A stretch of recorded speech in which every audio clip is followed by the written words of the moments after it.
Assalamualaikum dan salam sejahtera. Saya Numarina binti Ibrahim, pelajar sarjana Program Sains Pembangunan, Fakulti Sains Sosial dan Kemanusiaan, Universiti Kebangsaan Malaysia, akan membentangkan hasil kajian berkenaan kebolehupayaan keuangan dalam kalangan generasi milenium. Pembentangan saya pada ini akan terbahagi kepada 5 bahagian, iaitu pendahuluan, metodologi, hasil kajian, perbincangan dan juga kesimpulan.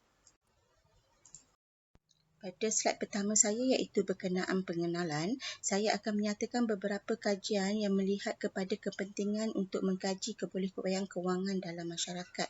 Kajian pertama oleh Ryan 2019 menyatakan bahawa kajian-kajian terkini banyak tentang literasi kewangan mula melihat pada skop yang lebih besar, termasuk merangkumi peranan kebolehupayaan kewangan dalam membantu seseorang individu membuat keputusan kewangan dan bagaimana ia mempengaruhi tingkah laku kewangan seseorang individu juga.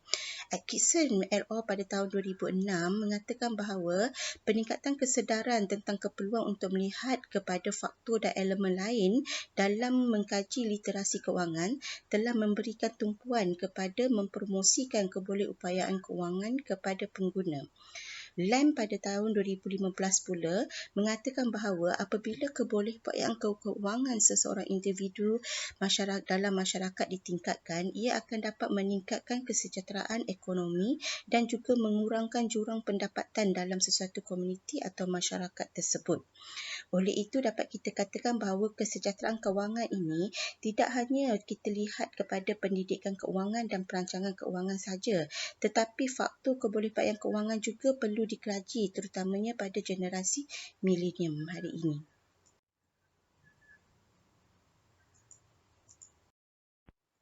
Metodologi yang saya gunakan adalah menggunakan kaedah kuantitatif di mana populasi yang terlibat adalah generasi milenium di Jabatan Perkhidmatan Awam Putrajaya, iaitu pegawai-pegawai yang berumur di antara 19 hingga 39 tahun pada tahun 2020.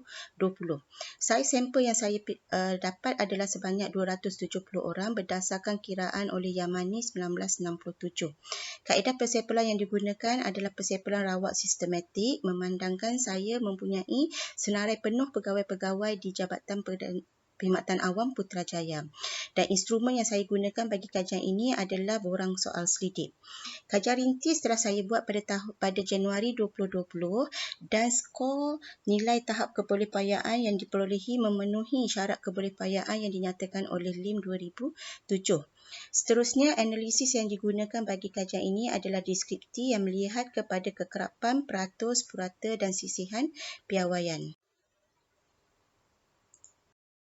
Seterusnya, kita lihat kepada hasil kajian di mana kebolehupayaan kewangan ini dapat ditaksikan melalui 4 elemen, iaitu menguruskan wang, merancang masa depan, memilih produk kewangan dan juga kekal bermaklumat.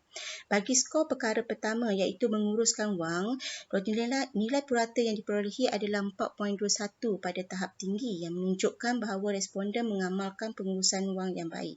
Bagi skor kedua yang mengenai merancang masa depan, nilai purata adalah 3.80 iaitu pada tahap tinggi dan ini juga menunjukkan bahawa perancangan keuangan responden adalah baik dan dapat menjamin kesejahteraan keuangan mereka di masa hadapan. Bagi skor yang ketiga iaitu memilih produk keuangan, skornya adalah 3.69 juga pada tahap tinggi dan ini menunjukkan bahawa responden mempunyai keupayaan untuk memilih produk keuangan yang bersesuaian dengan keperluan mereka dan dapat memberikan pulangan yang mereka hendaki. Manakala bagi skor perkara keempat iaitu kekal bermaklumat, nilai puratanya adalah pada tahap sederhana iaitu 3.63. Responden dalam hal ini, responden perlu meningkatkan keupayaan mereka untuk mendapatkan maklumat terkini tentang pelbagai produk kewangan yang ada di pasaran agar mereka membuat pemilihan yang betul.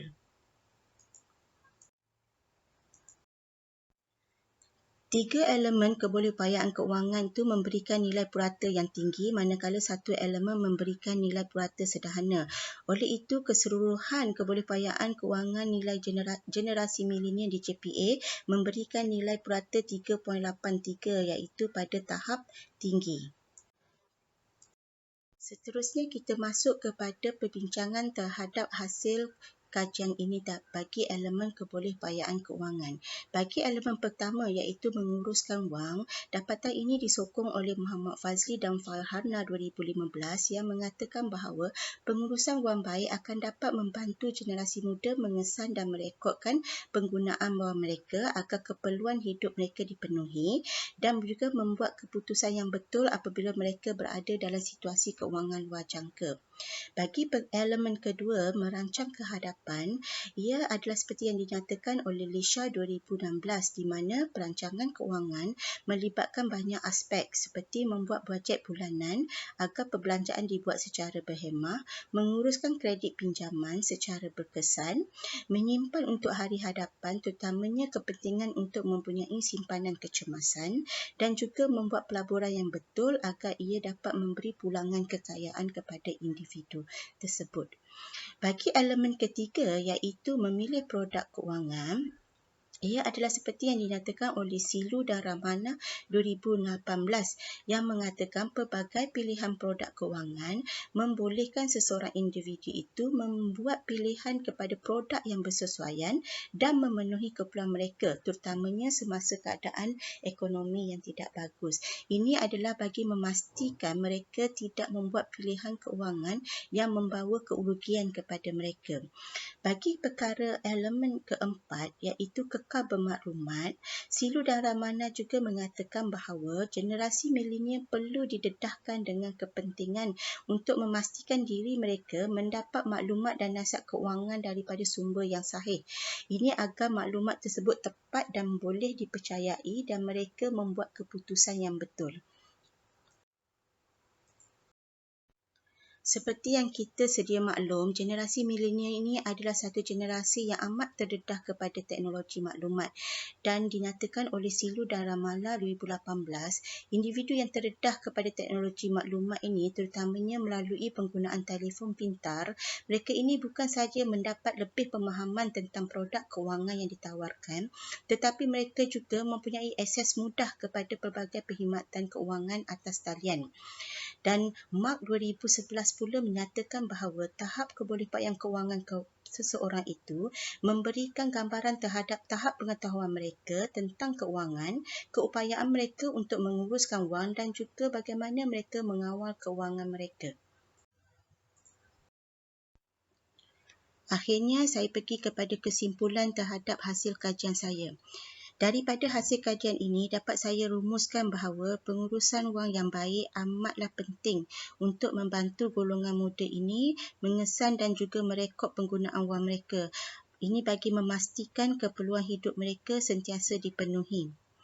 Selain itu, generasi milenial juga perlu membuat perancangan keuangan peribadi bermula daripada mereka muda.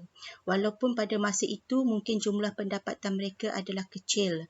Ini agar perkara ini menjadi satu habit kepada mereka dan akan diteruskan dari hari ke hari.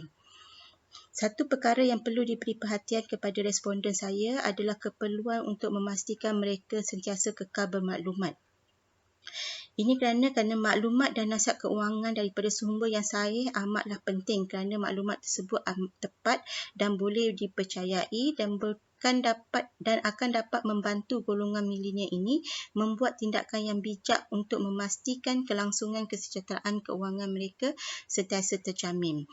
Keputusan yang salah akan menyebabkan mereka terperangkap dalam situasi keuangan yang tidak menyeronokkan dan merugikan mereka. Sekian saja pembentangan saya. Terima kasih.